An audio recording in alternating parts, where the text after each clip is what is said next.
The iconic Sydney Opera House will shine in a rare display of homage to King Charles III and Queen Camilla, marking a historic tribute to the British royals on their Australian visit.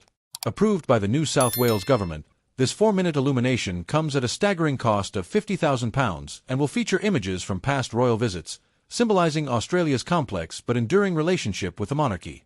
It's a rare honor for the Opera House to be dedicated in such a way, and the gesture underscores the gravity of the first official Australian tour for Charles as king.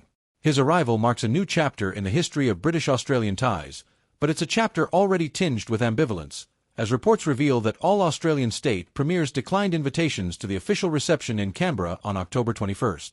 This move is significant, sending a subtle yet pointed message that could shape public perception of the monarchy's role in a country that has increasingly questioned its ties to the crown. The illumination at the Opera House is expected to be a stunning sight, with images projected onto the architectural sails that capture both iconic moments and quieter interactions from past royal visits. These visuals will showcase moments spanning Queen Elizabeth II's reign, connecting Charles's legacy with that of his mother and previous royals who have visited the nation. Such displays are meticulously planned and costly, often requiring high-level approval, which speaks to the symbolic importance New South Wales government sees in King Charles's visit. Yet, as public enthusiasm and official support appear to be in flux, the absence of the premieres is casting a shadow over this monumental tribute. The Sydney Opera House tribute is part of a 9-day tour that aims to connect the royal family with Australians, focusing on promoting issues close to King Charles's heart, such as environmental conservation and heritage preservation. However, this visit comes at a time of increased scrutiny of Australia's ties to the British monarchy.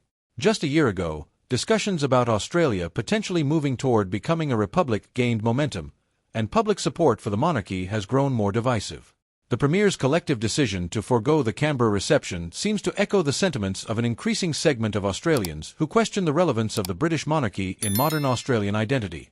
Despite the high-profile display, the gesture has met mixed reactions, with some viewing it as an extravagant expense amid rising calls for Australia to reflect its independence on the world stage. In a separate but equally poignant royal family moment, the Princess of Wales made a heartfelt post in honor of Baby Loss Awareness Week. Expressing love, strength, and solidarity to families impacted by the loss of a child, her message resonated widely and shed light on a deeply emotional issue that often goes unspoken.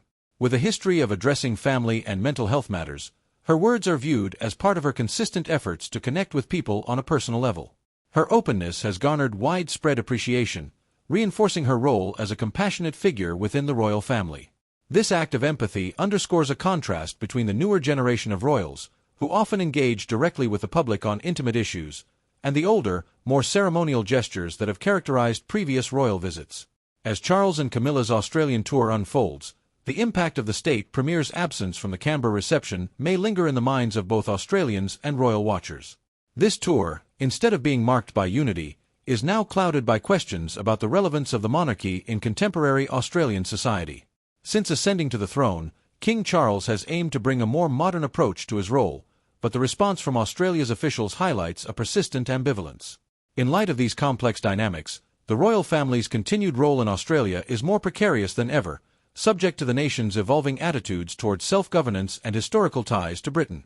Amid the grandeur of the Opera House display and the heartfelt message from the Princess of Wales, the events around this royal tour spotlight the evolving and often contradictory relationship between Australia and the British Crown. The tribute and the Premier's decision paint a picture of a nation both acknowledging and re-evaluating its ties to the monarchy. The Sydney Opera House may illuminate a legacy of British-Australian connection, but it also reveals the delicate position of the monarchy in a modern Commonwealth nation, where history, politics, and public sentiment are as intertwined as ever.